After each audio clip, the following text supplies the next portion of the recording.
Hare Krishna. Welcome back to the live studios at Radha Lane here at ISKCON of Houston, right next to Sri Sri Radha Nila Madhava's temple, gorgeous temple, full of gorgeous devotees. And I'm going to inaugurate this session of our reading of the Bhagavad-gita by reading a little section, not very long, from this book.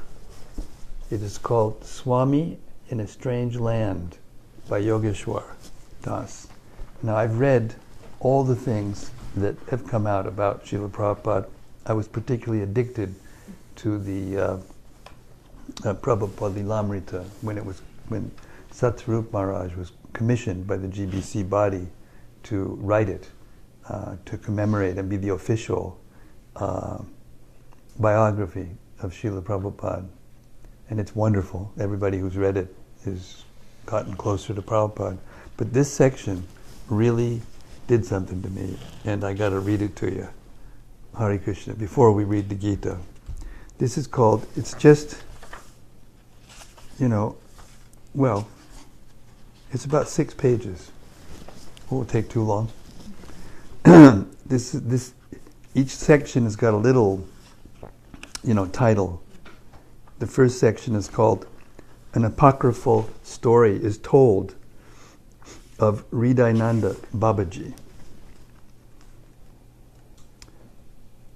who lived next door to the Radha Damodar temple, where Swamiji had his humble quarters.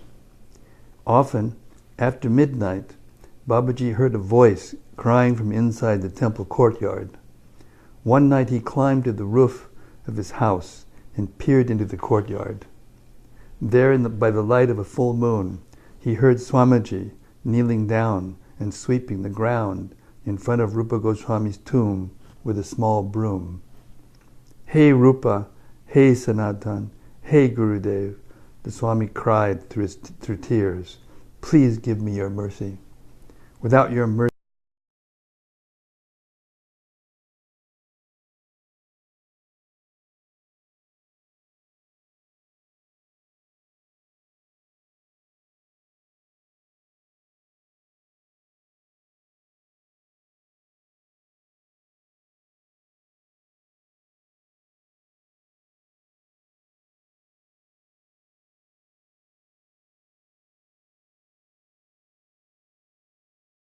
Nanda explained that he had been cleaning, but took care not to hurt them.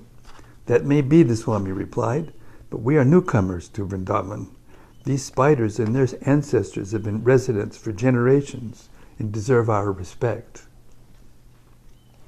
Never have I seen anyone do sadhana like he did," the elder Babaji recalled years later, referring to the Swami's daily meditations and devotional character. "I have lived all my life in Braj, Vrindavan, and I've never seen anyone like him." Finding a sponsor for his entry into America proved as difficult as getting the money to go. A sponsor had to be a permanent U.S. resident, gainfully employed, and willing to guarantee that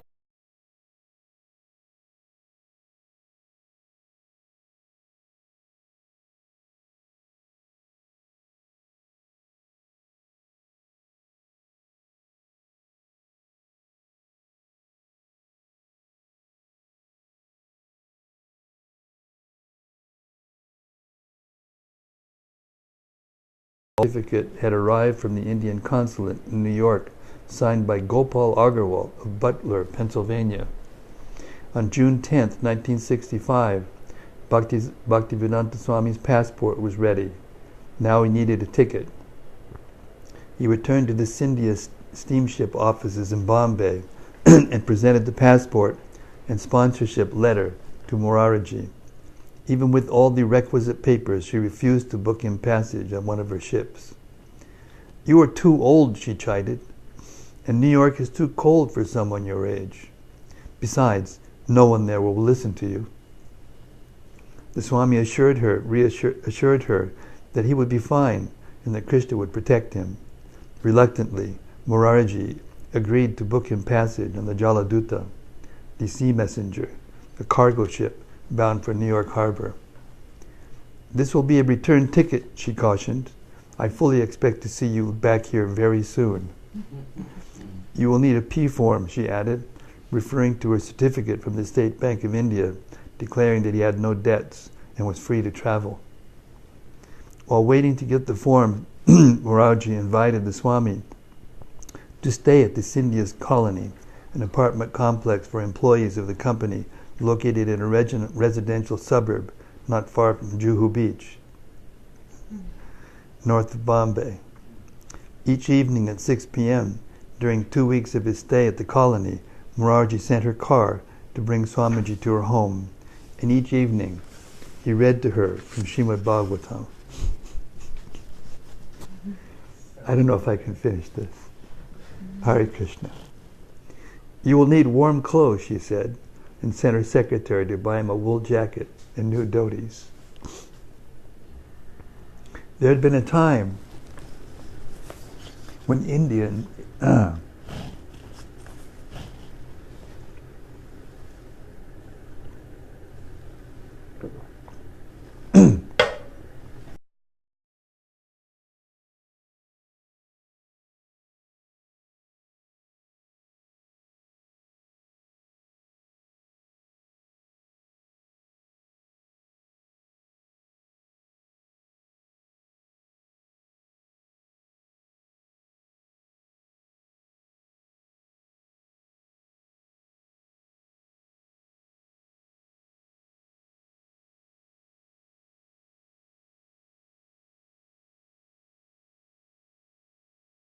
point for the people.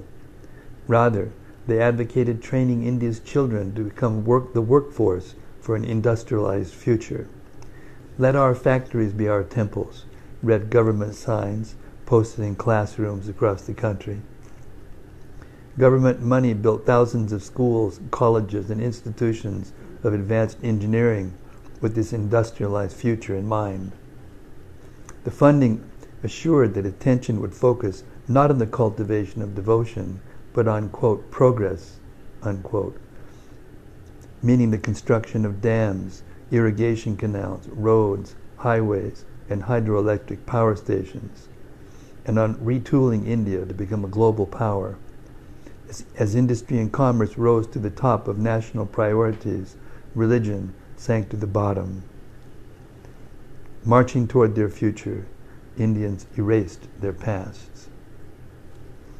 Bhaktivedanta Swami was keenly aware that India was part of his Guru's vision for a world Vaishnava culture.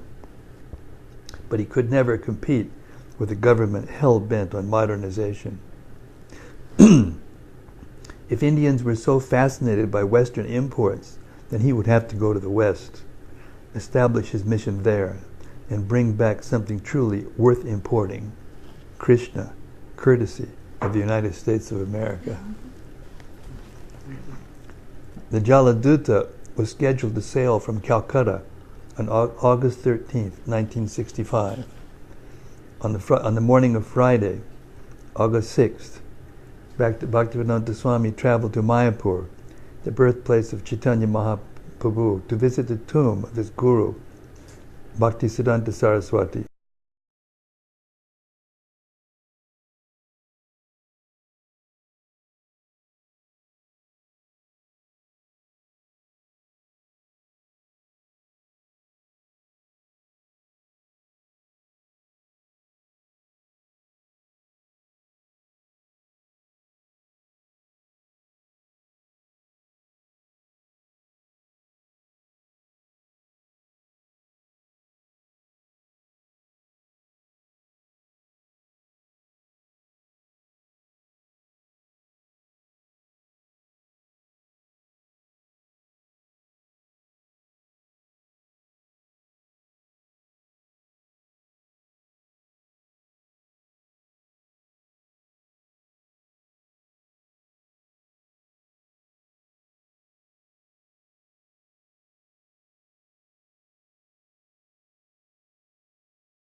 I saw a saffron-clothed sannyasi sitting in the back, and I recognized him as that Bengali man from before. But that day he was chanting and weeping, even more than he used to. Evening came, and he paid his prostrated obeisance for a long time. When he stood up, I told him that I remembered him from long ago, and asked who he was. My name is Abhay Charnadavinda Bhaktivedanta Swami, he told me. My guru, Bhaktisiddhanta Saraswati Prabhupada, gave me an impossible mission. He told me to cross the ocean to the Western countries. There are countless souls there who have never heard of Krishna and are suffering greatly.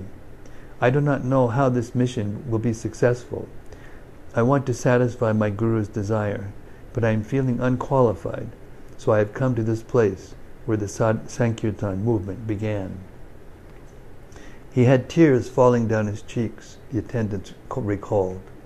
Then he said that the following day he was leaving for America.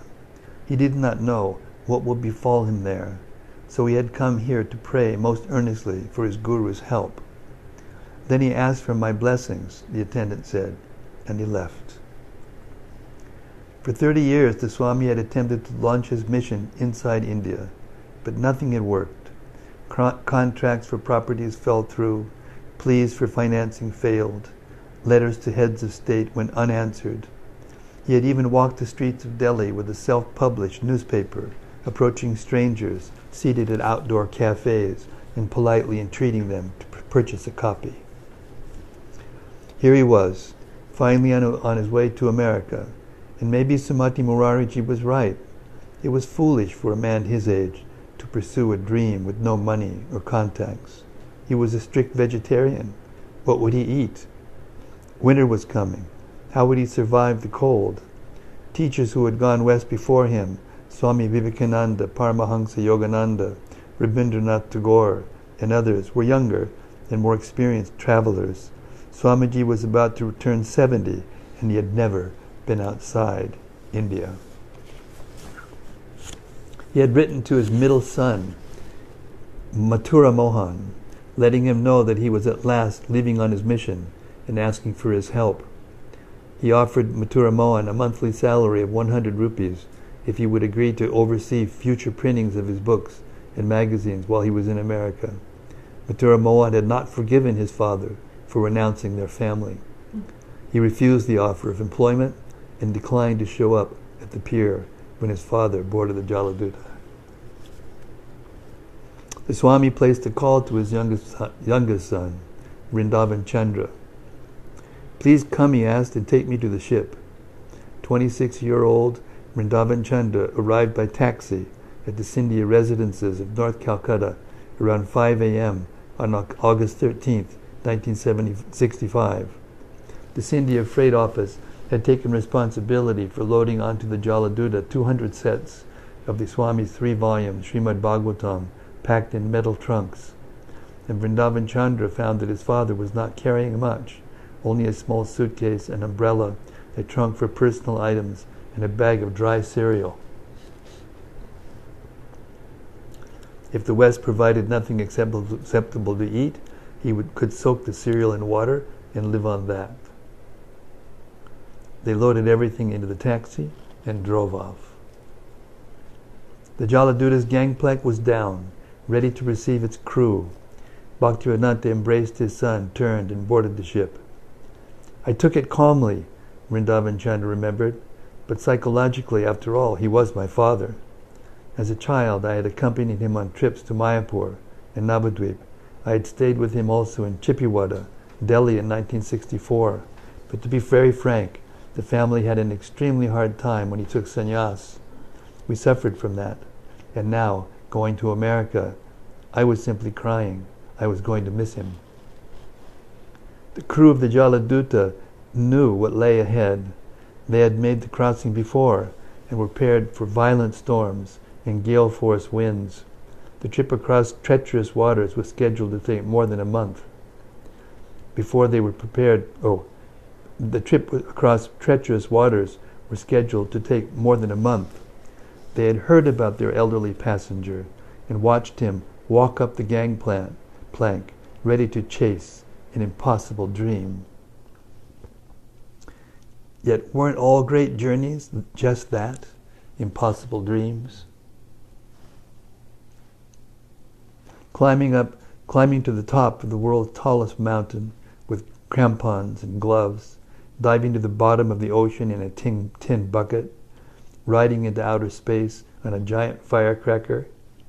Was it so different, traveling halfway around the globe, armed with an umbrella and a bag of cereal, determined to re-spiritualize humanity? There were only two possible outcomes to such folly. He would succeed, or he would die trying. Young Krishnalal Sharma grew up in Vrindavan. By age 10, his duties included caring for his father's cows and delivering metal containers of fresh milk to village residents. As a boy in the early 1960s, he watched Bhaktivedanta Swami go from house to house, begging alms. On days when the elder sadhu came to the Sharma house, dressed in his tattered dhoti and wearing dusty sandals on his feet, Swamiji held out a metal cup, and Krishnalal's father filled it with fresh milk. They spoke for some time of the sad shape of the world, of how fortunate they were to live in Krishna's land, and of the Swami's plans to share Krishna with the world. Mr. Sharma smiled indulgently, marveling at how consistently an old man could nurse a dream. Sometimes Mr. Sharma set his son, Krishnalal, to bring milk to Swamiji's room nearby Radha Damodar temple. One day, with the metal container swinging back and forth on his handlebars, young Krishnalal biked to the temple, but the gates to Swamiji's rooms were locked. Krishnalal knocked on the door of the pujari, the temple room priest. "Where's Swamiji?" he asked. "Swamiji is gone," the pujari replied. "He has gone to the west." That's why we're sitting here. That's why we're hearing these books. Wake up, sleeping soul. You just missed something very wonderful. Oh my God. So Hope you were dreaming something nice. No, I just passed out. I felt this light going in my head and I felt so drowsy. Sorry.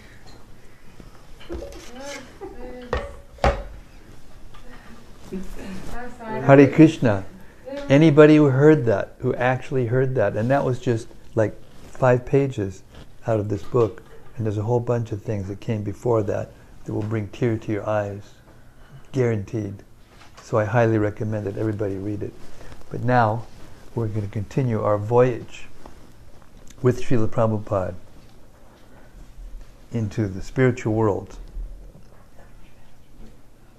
We're so fortunate that we can sit here together and hear his Bhagavad-gita as it is. He did the whole Bhagavad-gita and then it was stolen. 1,000 pages of work, and it was stolen. And he had to do it all over again. And he did it. That's just one among hundreds and hundreds of miraculous things that he did. What to speak of training us? Okay. We are up to chapter 17, and we're going to hear now about, what we're hearing is about how the modes of nature can be recognized in various features of the material world. We heard about food, we heard about different things. Now we're going to hear about austerity. But before we do, we're going to hear Srila Prabhupada's invocation to the Bhagavad-gita as it is, the Mangalacharana prayers that invoke auspiciousness in our hearts before we hear. It goes like this. Om Jnanatimidandasya Jnananjana Shalakaya Chakshurun Militam Jena Tasmai Shri Gurave Namaha Shri Chaitanya Manobishtam Stapitam Jena Bhutale Swayam Rupa Kadamayam Dadati Sapadantikam I was born in the darkest ignorance, and my spiritual master opened my eyes with the torch of knowledge. I offer my respectful obeisances unto him. When will Srila Rupa Goswami Prabhupada, who was established within this material world the mission to fulfill the desire of Lord Chaitanya, give me shelter under his lotus feet? Vandeham Shri Guru Shri Yuta Padakamalam Shri Gurun Vaishnavangscha Shri Rupam Sagrajatam Sahagana Raghunathan Vitam Tam Sajivam Sadvaitam Savadutam Purijana Sahitam Krishna Chaitanya Devam Shri Radha Krishna Padan Sahagana Lalita Shri Vishakhan Vitangscha. I offer my respectful obeisances unto the lotus feet of my spiritual master and unto the feet of all Vaishnavas. I offer my respectful obeisances unto the lotus feet of Srila Rupa Goswami, along with his elder brother, Sanatan Goswami, as well as Raghunath Dasa and Raghunath Bhatta, Gopala Bhatta, and Srila Jiva Goswami. I offer my respectful obeisances to Lord Krishna Chaitanya and Lord Nityananda, along with Advaita Acharya, Gadadhara, Srivasa, and other associates. I offer my respectful obeisances to Srimati Radharani and Sri Krishna, along with their associates, Sri Lalita and Vishakha. Hey Krishna, Karuna Sindho, Dinabandho, Jagatpate, Gopisha, Gopika Kanta, Radha Kanta Namostute. O my dear Krishna, ocean of mercy, you are the friend of the distressed and the source of creation. You are the master of the cowherd men and the lover of the gopis, especially Srimati Radharani. I offer my respectful obeisances unto you. Tapta Kanchana Gaurangi, Radhe Vrindavaneshwari, Rishabhanu Sute Divi, Pranamami Hari Priye. I offer my respects to Radharani, whose bodily complexion is just like molten gold, and who is the queen of Vrindavan. You are the daughter of King Vrishabhanu, and you are very dear to Lord Krishna. Vancha kalpatarubhyascha kripa sindubhya evacha patitanam pavanibhyo vaishnavebhyo namo namaha. I offer my respectful obeisances unto all the Vaishnava devotees of the Lord. They can fulfill the desires of everyone, just like desire trees, and they are full of compassion for the fallen souls. Shri Krishna Chaitanya, Prabhu Nityananda, Shri Advaita Gadadhara, Shivasadi Gaura Bhaktavinda. I offer my respects, my obeisances to Shri Krishna Chaitanya, Prabhu Nityananda, Shri Advaita Gadadhara, Shivasa, and all others in the line of devotion. Hare Krishna, Krishna Krishna, Hare Hare, Hare Rama, Rama Rama, Hare Hare. Reading from Srimad Bhagavad-gita as it is, chapter 17, beginning with text 14. Deva Dvija Guru Pragya Pujanam Shochamarjavam Brahmacharyam Ahimsa Cha Shariram Tapa Uchyate. Austerity of the body consists in worship of the Supreme Lord, the Brahmanas, the spiritual master, and superiors like the father and mother, and in cleanliness, simplicity, celibacy, and non-violence. Purport. The Supreme Godhead here explains the different kinds of austerity and penance. First, he explains the austerities and penances practiced by the body. One should offer, or learn to offer, respect to God or to the demigods, the perfect, qualified brahmanas, and the spiritual master, and superiors like father and mother, or any person who is conversant with Vedic knowledge. These should be given proper respect. One should practice cleansing oneself externally and internally, and he should learn to become simple in behavior. He should not do anything which is not sanctioned by the scriptural injunctions. He should not indulge in sex outside of married life, for sex is sanctioned in the scripture only in marriage and not otherwise. This is called celibacy. These are penances and austerities as far as the body is concerned. Text 15. Anud vega kadam bhakyam satyam priyahitam chayat swadhyaya bhyasanam chaiva vanmayam tapa uchyate. Austerity of speech consists in speaking words that are truthful, pleasing, beneficial, and not agitating to others, and also in regularly reciting Vedic literature. Purport. One should not speak in such a way as to agitate the minds of others. Of course, when a teacher speaks, he can speak the truth for the instruction of his students. But such a teacher should not speak to those who are not his students if he will agitate their minds. This is penance as far as talking is concerned. Besides that, one should not talk nonsense. The process of speaking in spiritual circles is to say something upheld by the scriptures. One should at once quote from scriptural authority to back up what he is saying.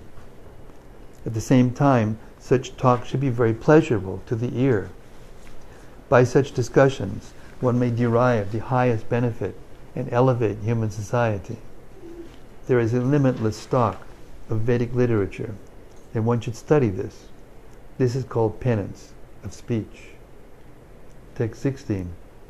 Manak prasadak saumyatvam maunam atma vinigraha bhavasang shudarit yetat tapo manasamuchyate.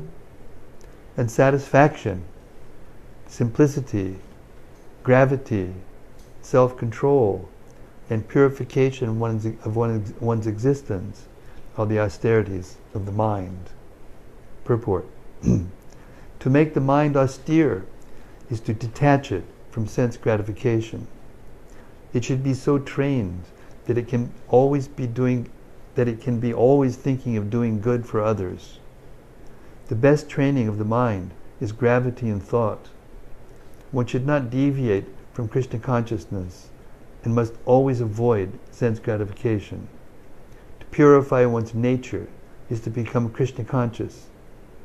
Satisfaction of the mind can be obtained only by taking the mind away from thoughts of sense gratification. Satisfaction of the mind can be obtained only by taking the mind away from thoughts of sense enjoyment.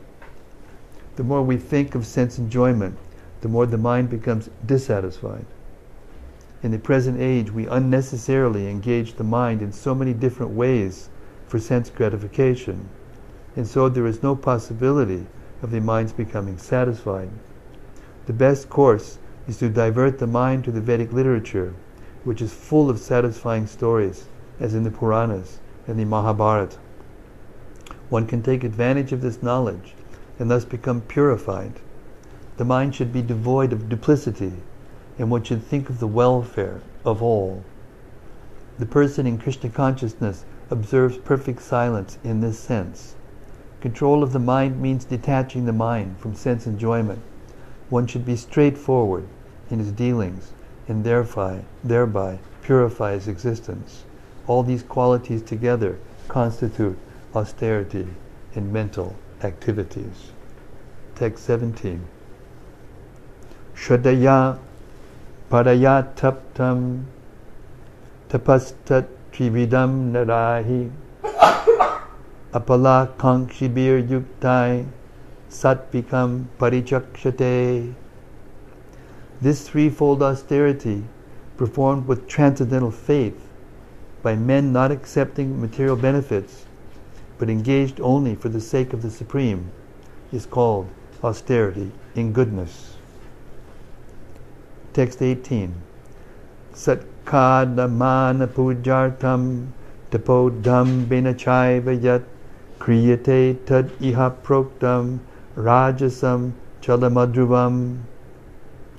Penance performed out of pride and for the sake of gaining respect, honor, and worship is said to be in the mode of passion. It is neither stable nor permanent. Purport. Sometimes penance and austerity are executed to attract people and receive honor, respect, and worship from others.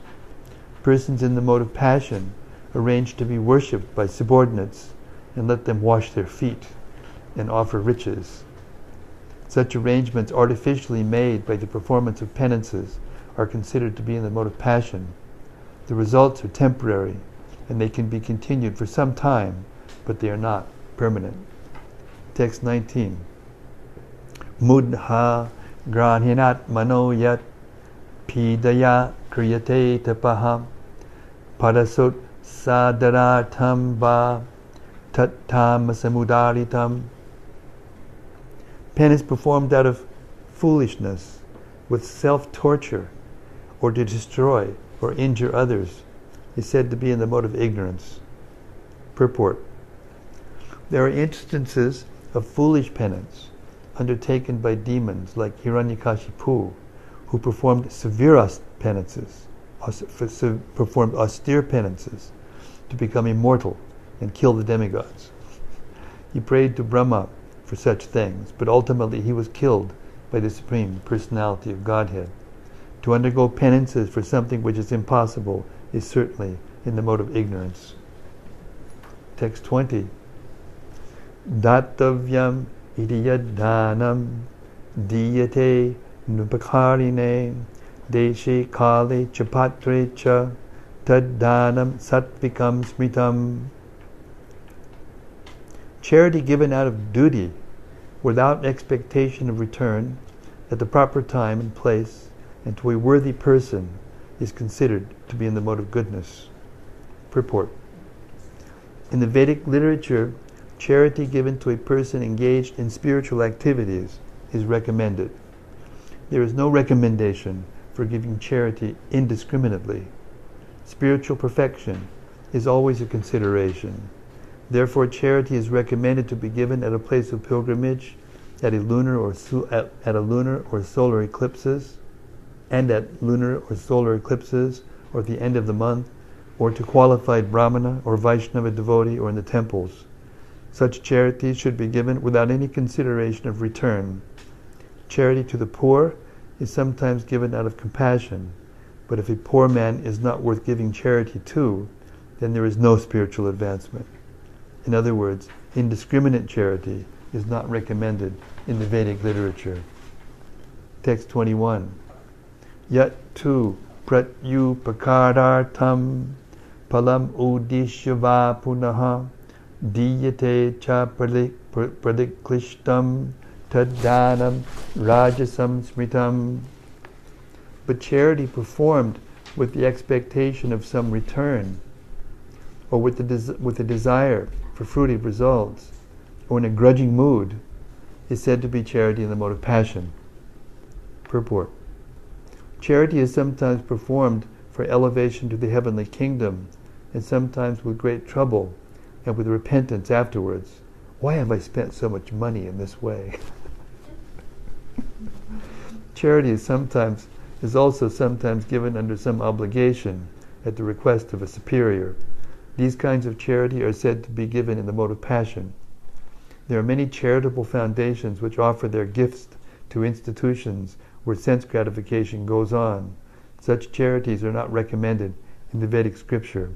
Only charity in the mode of goodness is recommended. Text 22. Adesha kale yaddanam apatrebhyas chadiyate asatkritam abhagyatam tattamasamudaritam. And charity performed at an impure place, at an improper time, to unworthy persons, or without proper attention and respect, is said to be in the mode of ignorance. Purport. Contributions for indulgence in intoxication and gambling are not encouraged here. That sort of contribution is in the mode of ignorance. Such charity is not beneficial, rather, sinful persons are encouraged. Similarly, if a person gives charity to a suitable person, but without respect and without attention, that sort of charity is also said to be in the mode of darkness. Text 23. Om Tat Sat Iti Nirdersho Brahmanas Trividak Smritaha Brahmanas Tena Vedascha Yagyascha Vihitak Puraha Pura. From the beginning of creation, the three words Om Tat Sat were used to indicate the Supreme Absolute Truth. These three symbolic representations were used by Brahmanas while chanting the hymns of the Vedas and during sacrifices for the satisfaction of the Supreme. Purport. It has been explained that penance, sacrifice, charity, and foods are divided into three categories: the modes of goodness, passion, and ignorance. But whether first class, second class, or third class, they are all conditioned, contaminated by the material modes of nature. When they are aimed at the Supreme, Om Tat Sat, the Supreme Personality of Godhead, the Eternal, they become means for spiritual elevation. In the scriptural injunctions, such an objective is indicated. In the scriptural, these three words, Om Tat Sat, particularly indicate the Absolute Truth, the Supreme Personality of Godhead. In the Vedic hymns, the word Om is always found. One who acts without following the regulations of the scriptures will not attain the Absolute Truth. He will get some temporary result, but not the ultimate end of life. The conclusion is that the performance of charity, sacrifice, and penance must be done in the mode of goodness. Performed in the mode of passion or ignorance, they are certainly inferior in quality. The three words Om Tat Sat are uttered in conjunction with the holy name of the Supreme Lord. For example, Om Tat Vishnu. Whenever a Vedic hymn or the holy name of the Supreme Lord is uttered, Om is added.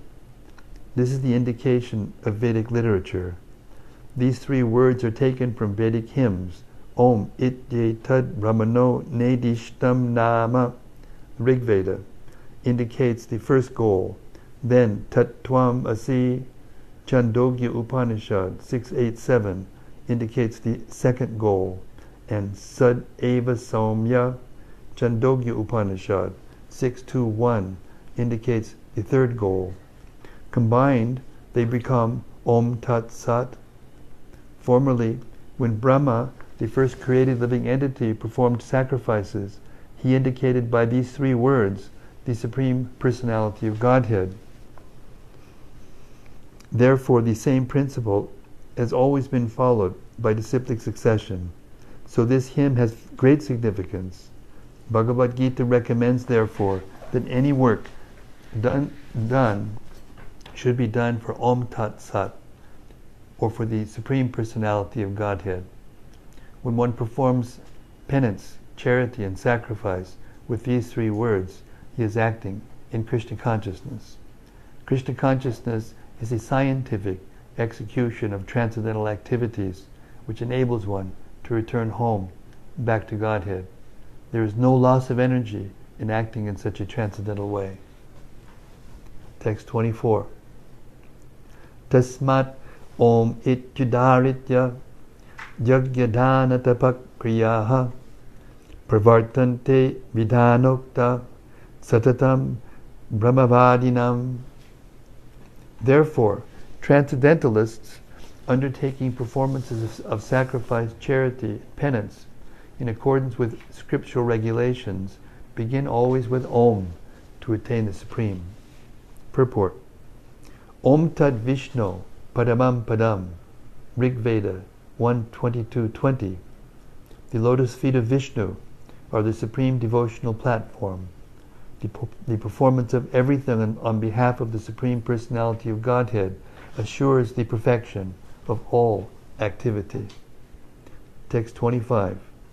Tad it yanabhishandhyaya palam yagya tapakriyaha dana kriyas chavibida kriyante mokshakang shibihi. Without desiring fruitive results, one should perform various kinds of sacrifice, penance, and charity with the word tat. The purpose of such transcendental activities is to get free from material entanglement. To be elevated, purport, to be elevated to the spiritual position, one should not act for any material gain. Acts should be performed for the ultimate gain of being transferred to the spiritual kingdom, back home, back to Godhead. Text 26-27. Sad bhave sadhu bhave cha sad it yetat prayujyate prashaste karmani tata such chabda partha yujyate yagye tapasi dane cha stiti sad iti chochate karma chaiva tadartiyam sad it yeva vidiyate. The absolute truth is the objective of devotional service, sacrifice, and it is indicated by the word sat. The performer of such sacrifice is also called sat, as are all works of sacrifice, penance, and charity, which, true to the absolute nature, are performed to please the Supreme Person, O son of Pritha. Purport. The words prashaste karmani, or prescribed duties, indicate that there are many activities prescribed in the Vedic literature which are purificatory processes, beginning from the time of conception up to the end of one's life. Such purificatory processes are adopted for the ultimate liberation of a living entity. In all such activities, it is recommended that one vibrate Om Tat Sat while one isn't asleep.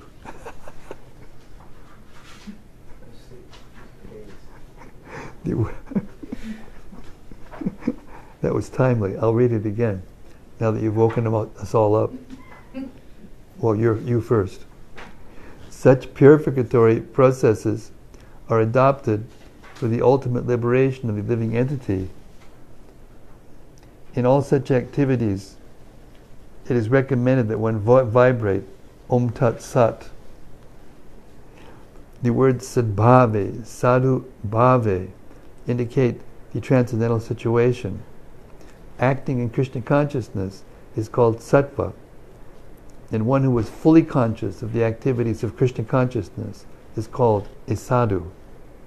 In the Srimad Bhagavatam 3.25.25, it is said that the transcendental subject matter becomes clear in the association of the devotees. The words used are sitam, prasangat. Without good association, one cannot achieve transcendental knowledge. When initiating a person or offering the sacred thread, one vibrates the words Om Tat Sat. Similarly, in all kinds of performance of yajna, the object is the Supreme, Om Tat Sat. The word tadartiyam further means offering service to anything which represents the Supreme, including such service as cooking and helping in the Lord's temple, or any other kind of work for broadcasting the glories of the Lord. These supreme words, Om Tat Sat, are thus used in many ways to perfect all activities and make everything complete. Text 28. Ashadaya hutam datam tapastaptam kritam chayat asad it yuchite partha nachatat pretyano iha. Anything done as sacrifice, charity or penance, without faith in the Supreme, O son of Pritha, is impermanent. It is called asat and is useless both in this life and the next. Purport. Anything done without the transcendental objective, whether it be sacrifice, charity, or penance, is useless. Therefore, in this verse, it is declared that such activities are abominable. Everything should be done for the Supreme in Krishna consciousness. Without such faith, and without the proper guidance, there can never be any fruit. In all the Vedic scriptures, faith in the Supreme is advised. In the pursuit of all Vedic instructions, the ultimate goal is the understanding of Krishna. No one can obtain success without following this principle. Therefore, the best course is to work from the very beginning in Krishna consciousness and under the guidance of a bona fide spiritual master. That is the way to make everything successful. In the conditional state, people are attracted to worshipping demigods, ghosts, or yakshas like Kuvera. The mode of goodness is better than the modes of passion and ignorance, but one who takes directly to Krishna consciousness is transcendental to all three modes of material nature. Although there is a process of gradual elevation, if one, by the association of pure devotees, takes directly to Krishna consciousness, that is the best way. And that is recommended in this chapter. To achieve success in this way, one must first find the proper spiritual master and receive training under his direction. Then one can achieve faith in the Supreme. When that faith matures in due course of time, it is called love of God. This love is the ultimate goal of the living entities. One should therefore take to Krishna consciousness directly. That is the message of this 17th chapter. Thus end the Bhaktivedanta purports to the 17th chapter of the Srimad Bhagavad-gita in the matter of divisions of faith. How wonderful is that? How wonderful is that? And now we're going to go into the last chapter. We did it. Well, we're almost ready. We're on the verge of doing it, right? Hare Krishna. Okay. We'll forge ahead into the 18th chapter. Chapter 18. Conclusion to perfection of renunciation. Krishna explains the meaning of renunciation and the effects of the modes of nature on human consciousness and activity. He explains Brahman realization, the glories of the Bhagavad-gita, and the ultimate conclusion of the Gita. The highest path of religion is absolute, unconditional, loving surrender unto Lord Krsna, which frees one from all sins, brings one to complete enlightenment, and enables one to return to Krishna's eternal spiritual abode. Text 1. Arjuna uvacha sanyasyasya mahabaho tatmam ichchami veditum tyagasya cha rishikesha pritakkeshi dishudana. Arjuna said, O mighty armed one, I wish to understand the purpose of renunciation, tyaga, and of the renounced order of life, sannyasa. O killer of the Keshi demon, master of the senses. Purport. Actually, the Bhagavad Gita is finished in 17 chapters.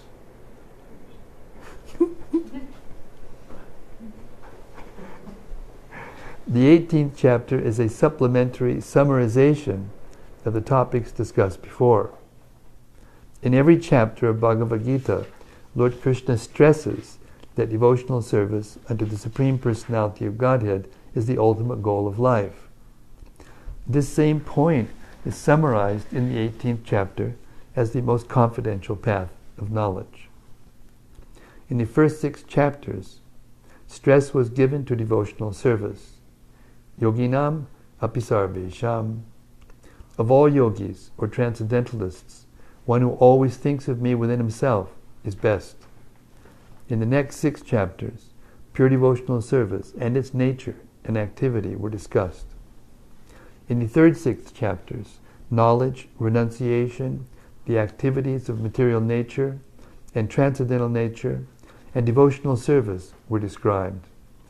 It was concluded that all acts should be performed in conjunction with the Supreme Lord, represented by the words Om Tat Sat, which indicate Vishnu, the Supreme Person. The third part of Bhagavad Gita has shown that devotional service and nothing else is the ultimate purpose of life.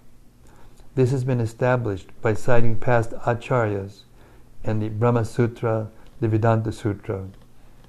Certain impersonalists consider themselves to have a monopoly on the knowledge of Vedanta Sutra, but actually the Vedanta Sutra is meant for understanding devotional service, for the Lord Himself is the composer of the Vedanta Sutra, and He is its knower. That is described in the 15th chapter. In every scripture, every Veda, devotional service is the objective. That is explained in Bhagavad-gita. As in the 2nd chapter, a synopsis of the whole subject matter, synopsis of the whole subject matter was described. In the 18th chapter, also, the summary of all instructions is given. The purpose of life is indicated to be renunciation and attainment of the transcendental position above the 3 material modes of nature. Arjuna wants to clarify the 2 distinct subject matters of Bhagavad-gita, namely renunciation, tyaga, and the renounced order of life, sannyasa. Thus he is asking the meaning of these 2 words. The 2 words used in this verse to address the Supreme Lord, Rishikesha and Keshi Nishudana, are significant. Rishikesha is Krishna, the master of all senses, who can always help in attaining mental serenity. I'll repeat that. Rishikesha is Krishna, the master of all senses, who can always help help us attain mental serenity. Arjuna requests him to summarize everything in such a way that he can remain equipoised. He has some doubts, and doubts are always compared to demons. He therefore addresses Krishna as Keshi Nishudana. Keshi was a most formidable demon who was killed by the Lord. Now Arjuna is expecting Krishna to kill the demon of doubt. Text 2. Shri Bhagavan Uvacha Kamyanam Karmanam Nyasam Sannyasam Kavayo Viduhu Sarvakarma Palatyagam Prahustyagam Vichakshanaha. The Supreme Personality of Godhead said, the giving up of activities that are based on material desire is what great learned men call the renounced order of life, sannyasa. And giving up the results of all activities is what the wise call renunciation, tyaga. Purport.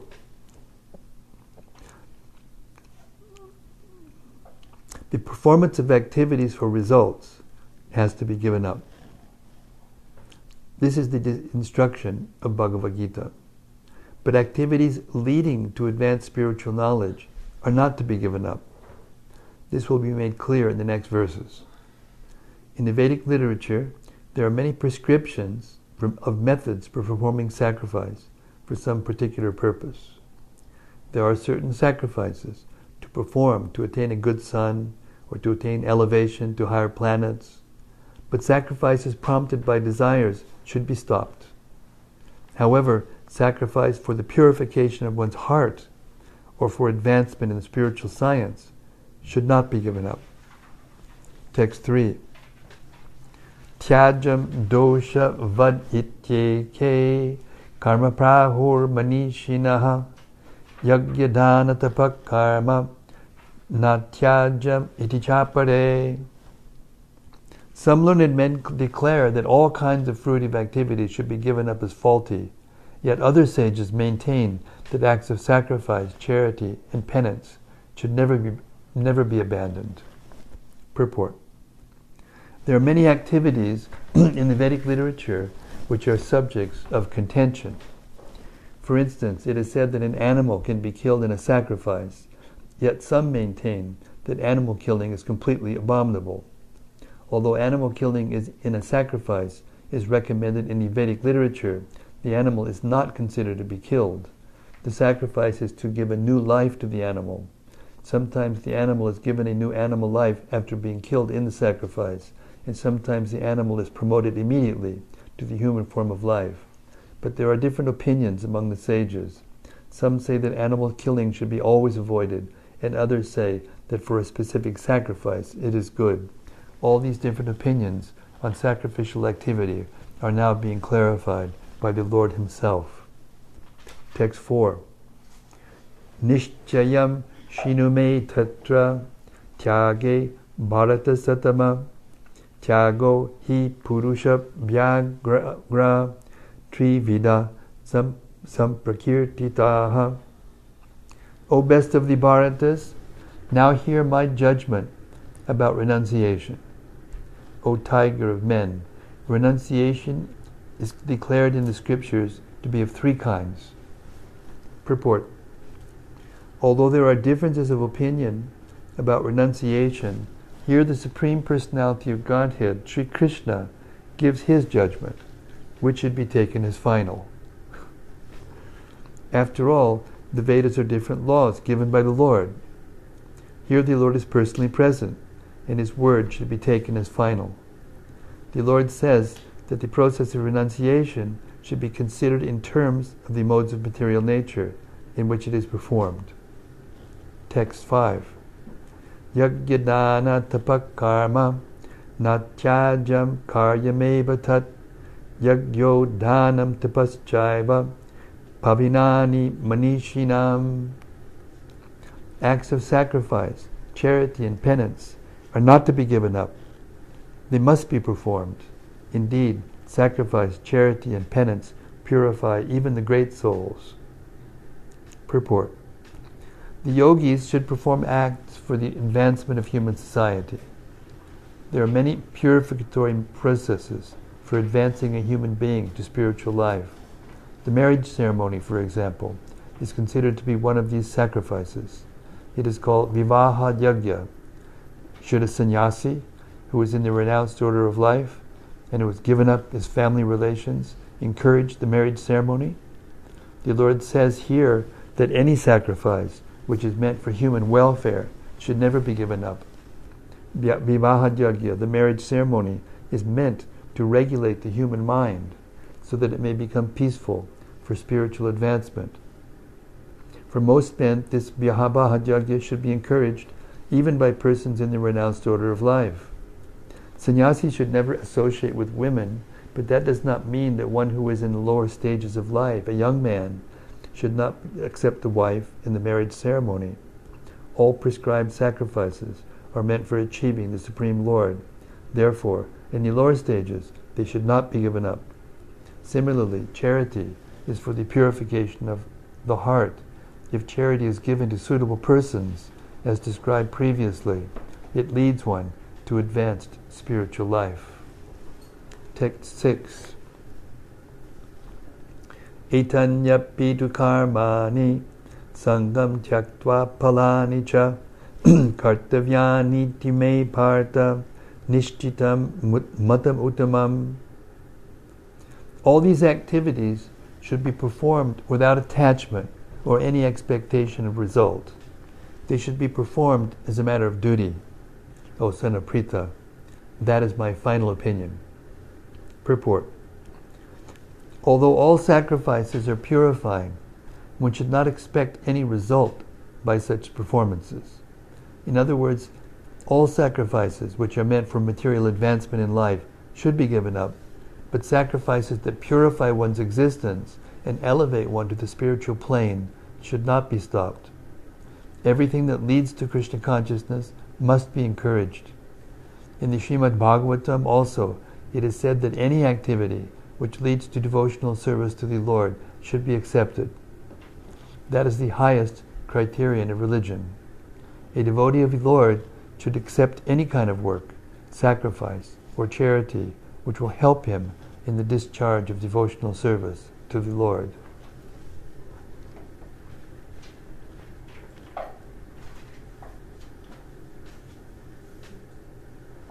We have some examples sitting in this room of people who work hard and give and help spread Krishna consciousness. Hare Krishna. Text 7. niyatasya nasanyasa karmano noprapadyate mohat tasya parityagas tamasak parikirtitaha. Prescribed duties should never be renounced. If one gives up his prescribed duties because of illusion, such renunciation is said to be in the mode of ignorance. Purport. Work for material satisfaction must be given up, but activities which promote one to spiritual activity, like cooking for the Supreme Lord and offering the food to the Lord and then accepting the food, are recommended. It is said that a person in the renounced order of life should not cook for himself. Cooking for oneself is prohibited, but cooking for the Supreme Lord is not prohibited. Similarly, a sannyasi may perform a marriage ceremony to help his disciple in the advancement of Krishna consciousness. If one renounces such activities, it is to be understood that he is acting in the mode of darkness. Confirmed.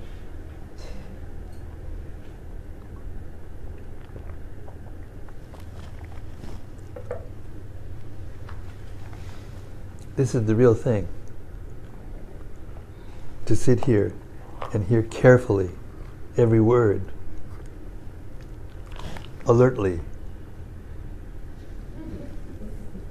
This is the real thing.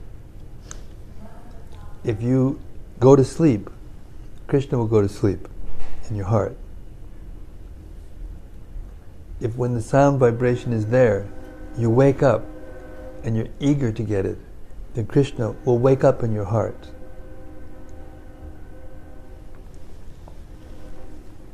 Text 8.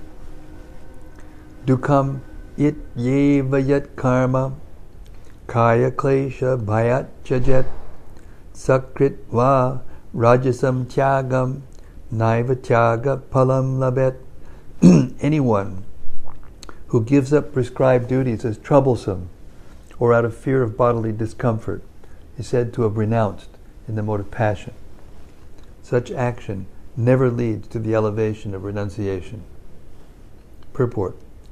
One who is in Krishna consciousness should not give up earning money out of fear that he is performing fruitive activities.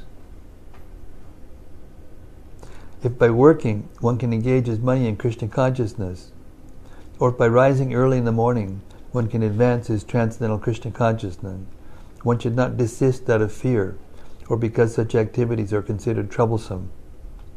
Such renunciation is in the mode of passion. The result of passionate work is always miserable. If a person renounces work in that spirit, he never gets the result of renunciation. Text 9. Karyam ityeva yat karma niyatam kriyaterjuna sangam tyaktva palam chaiva satyaga satviko mataha. O Arjuna, when one performs his prescribed duty only because it ought to be done and renounces all material association and all attachment to the fruit, his renunciation is said to be in the mode of goodness.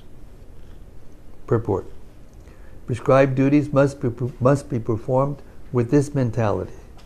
One should act without attachment for the result. He should be disassociated from the modes of work. A man working in a Krishna consciousness in a factory does not associate himself with the work of the factory, nor with the workers of the factory. He simply works for Krishna. And when he gives up the result for Krishna, he is acting transcendentally.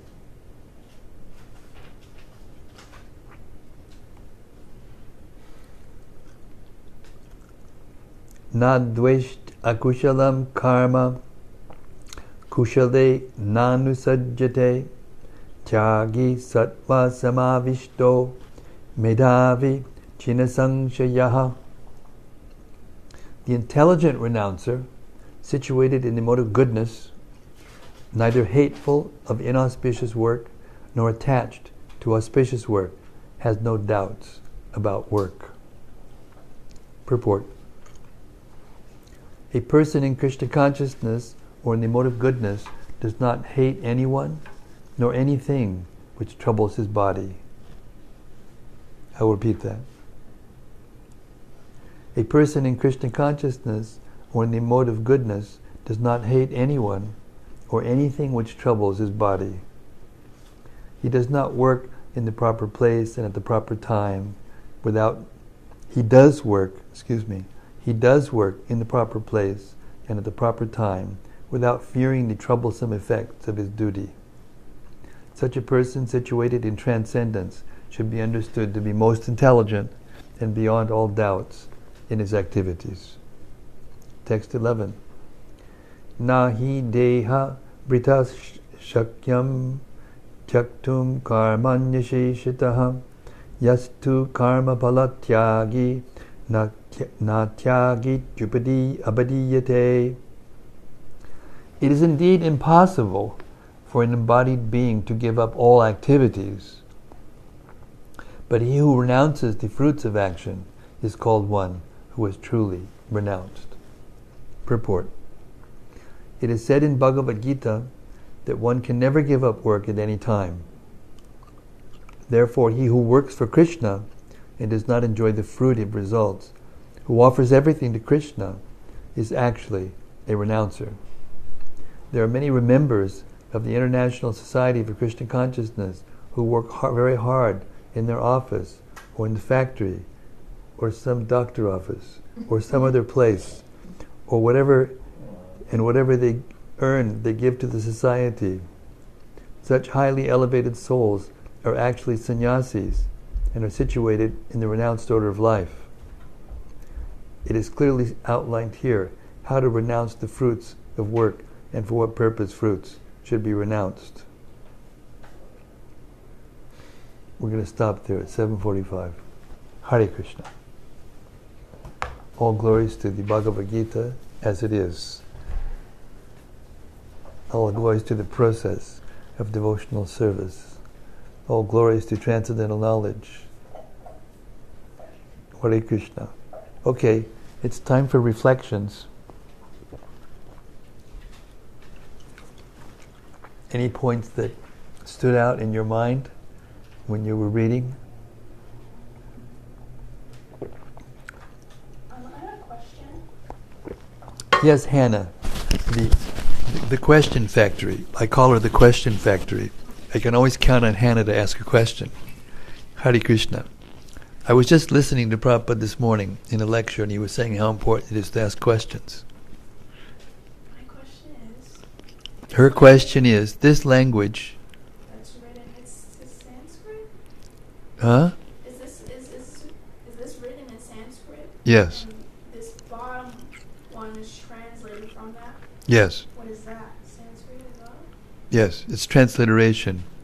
It's the transliteration of the Sanskrit characters into the Western lettering system. Where can we learn to... Say the words, Yes. listen and repeat. Listen and repeat. Just like you learned when you were in school. Listen and repeat. Just like when you're in class, just listen and repeat. You've got a good brain, so just listen and repeat what you've heard in your own words, wherever you go, to whoever you meet, and give them these books, and you'll go back to God in this lifetime, and you'll take a lot of people with you. Hare Krishna.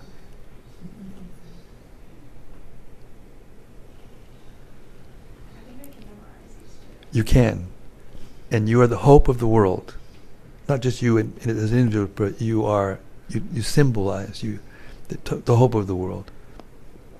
We need you to come to this movement and join and take up the activities of the movement and the missionary spirit. It's dwindling. But the fire is there, and if you jump in, the reciprocation is inconceivable. The happiness is inconceivable. The satisfaction is inconceivable. And when you do this, then your words and your company change the hearts of people.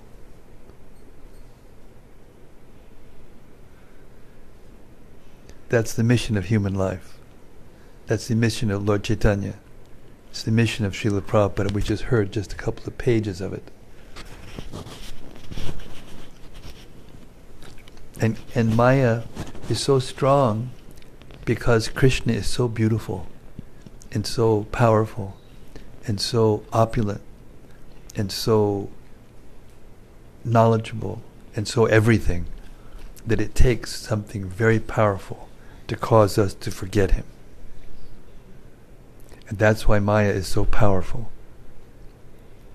So you have to use whatever Krishna sends your way in his service, in his loving service, and then Maya will open the door and let you see for yourself. You don't need a certificate, a diploma, write a test and regurgitate, get your paper, go get a job. This is revealed knowledge.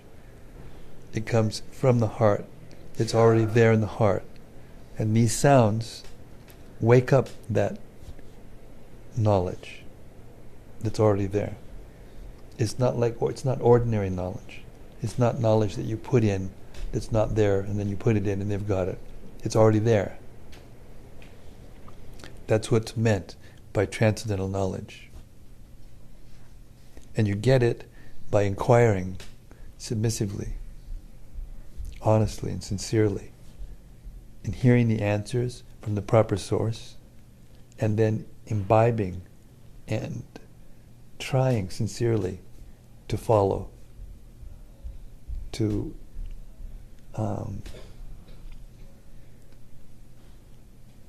change your conception and your vision of your consciousness of how you do things and why you do things, how you do things. Then you can become a guru for others, a model for others, a beacon of light. I want you to grow straight from the beginning. It's very important how we grow from the beginning. Even materially, when we're babies, how we grow from the beginning is how we go. If we go like this, we go off into strange things. If we go like this, then we go properly. Got it? Hare Krishna. Welcome aboard.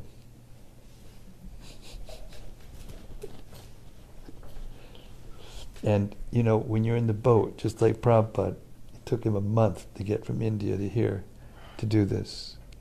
And during that time, there was huge storms. And he had 2 heart attacks. And he couldn't eat. And he thought he was going to die.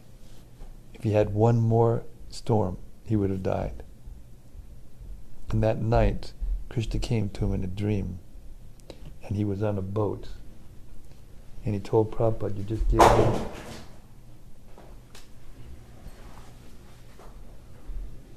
He told Prabhupada, you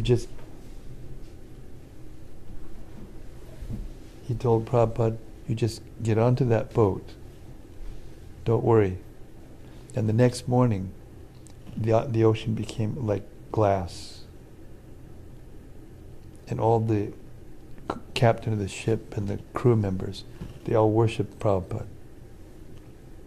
They said, we've never had a crossing like this. It's because he was on the boat.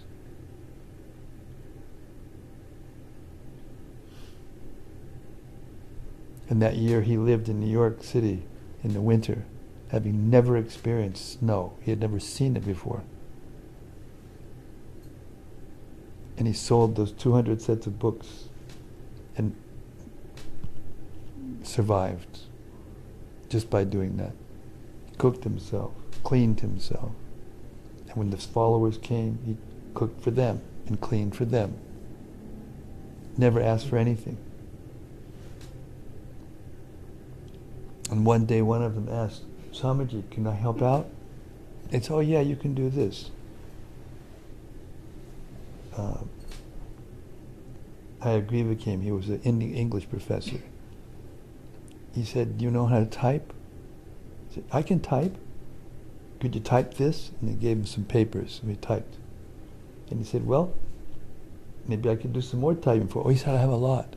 And he brought out thousands of pages that he'd either written by hand or typed out on one of these old kind of typewriters that it took just to push it down. You have to have strong fingers just to push the keys. Years and years and years of manuscripts, along with the 3 volumes of Bhagavatam they did himself from scratch, without any technology, nothing. Sacrifice.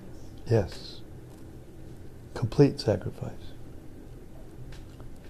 And this movement is resting on that sacrifice, on that penance. When Lord Brahma created the universe, he was the only person in the universe. Of course, Krishna was there in the bottom of the universe, and he was the source of Brahma, but he couldn't see him. And so he was the only living being in the universe in the beginning. And he didn't know what to do. Everything was dark.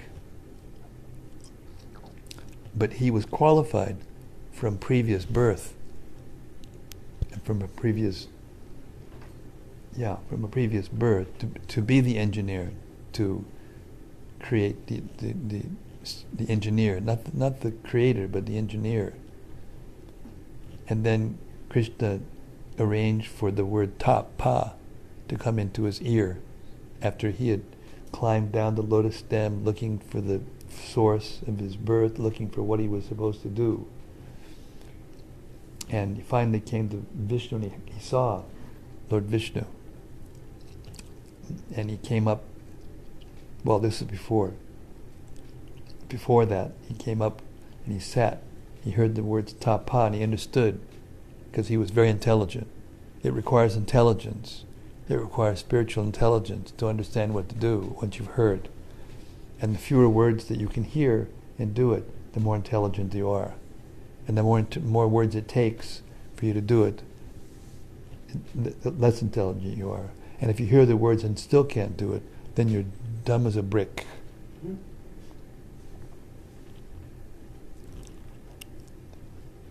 So then he sat in meditation for 100 years, celestial years.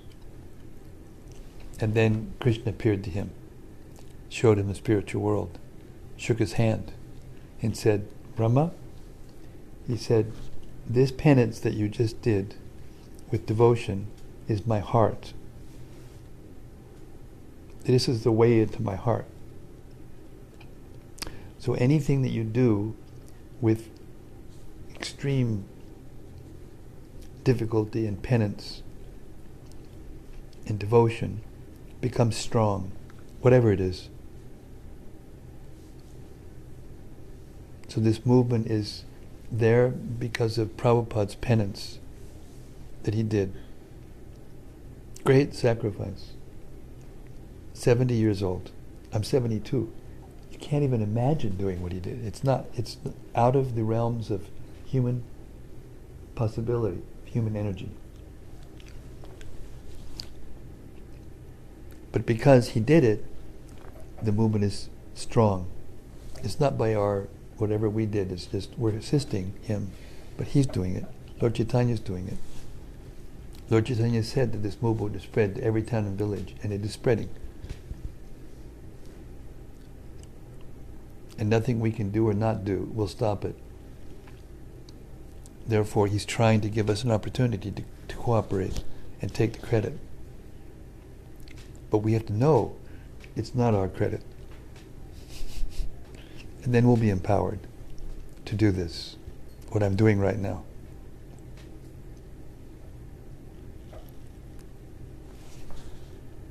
Hare Krishna. Thank you for your question. So, anything else? I'm supposed to preserve my voice because I've got to, hopefully, I may take a day off, but I have to record tomorrow morning, so I have to rest my voice.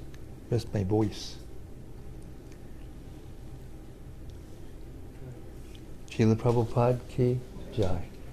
Srila Bhagavad-gita as it is ki jai. Gaur Premanandi Hari Hari Bol. All glories to the assembled devotees. All glories to the assembled devotees. All glories to the assembled devotees. Jeev Jago. Jeev Jago. Gaura Chandra Bole. Hare Krishna. Thank you everyone out in cyberspace.